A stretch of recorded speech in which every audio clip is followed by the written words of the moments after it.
Here is my documentary about the environmental issues in the Philippines. Ng hangin, pati na ang mga ilog natin. Hindi na masamang pagunlad at Sa pagunlad ng Pilipinas, maraming aspeto ng ekonomiya at industrialisasyon ang nagbubunga ng positibong pagbabago. Ngunit kasabay nito ay ang mga epekto nito sa kapaligiran na nagdudulot ng pangamba at pangangailangan ng mag-ingat ng pangangalaga. Ang malawakang urbanisasyon, lalo na sa mga metropolitan areas, ay nagdudulot ng pag-usbong ng mga commercial at residential zones. Subalit, ang kalintuludang pagtaas ng demand para sa residential at commercial spaces ay nagiging sanhi ng pag-convert ng mga agricultural lands at natural habitat na siya nabubunga sa soil degradation at pagkawala ng biodiversity. Ang industrialisasyon, habang nagdadala ng ekonomikong pag-angat, ay kasabay na nagre-resulta sa pagtaas ng industrial waste at emission ng pollutants.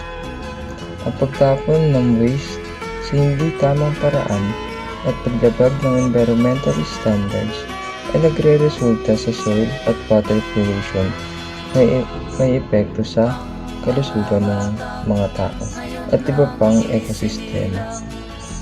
Ang modernisasyon at transportasyon, bagaman na nagdadala sa kaginhawaan sa pagbiyahe, ay nagre-resulta rin sa mas mataas na antas ng air pollution.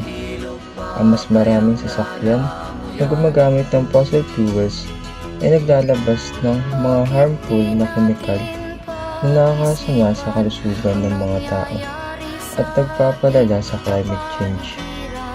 Bagamat may mga patakaran at regulasyon na naglalayong protektahan ang kalikasan, ang kawalan ng maayos na implementasyon at pagpapatupad ay nagre-resulta sa patuloy na pag-aaksaya ng likas na yaman.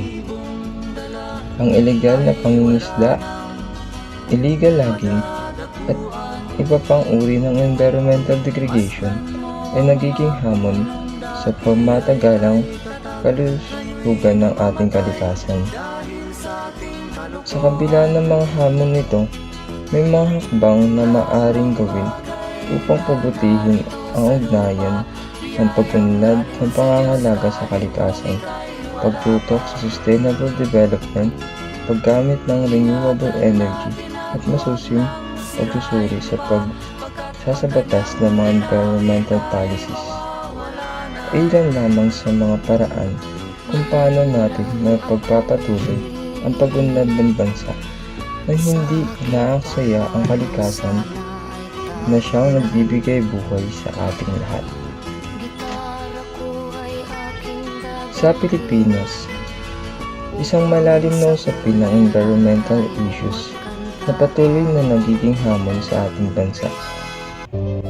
Isa sa mga pangunahing alalahanin ay ang deforestation, na kung saan malawakang pagputol ng mga kagubatan ang nagaganap para sa iba't ibang layunin tulad ng agrikultura at urbanisasyon. Ang pag-aaksaya ng likas na yaman ay hindi sapat sa pagpapahalaga sa biodiversity, ay nagdudulot din ng pagkaubos ng endemic na uri ng halaman at hayop. Ito'y nagiging sanhi ng pagkawala ng natural na balanse sa ating ekosistema na maaaring magdulot ng malawakang epekto sa klima at kalusugan ng kalikasan. Ang polusyon, lalo na sa hangin at tubig, ay nagiging malubha na rin. Ang malawakang industrialisasyon at kakulangan ng tamang waste management ay nagre-resulta sa paglabag sa kalidad ng hangin at tubig na may negatibong epekto sa kalusugan ng tao at iba pang nilalang.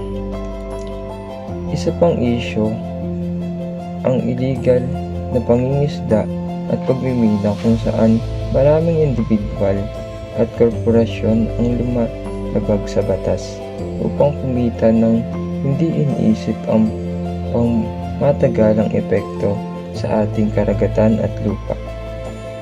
Sa kabila ng mga batas at regulasyon ng climate change ay patuloy na nagiging banta.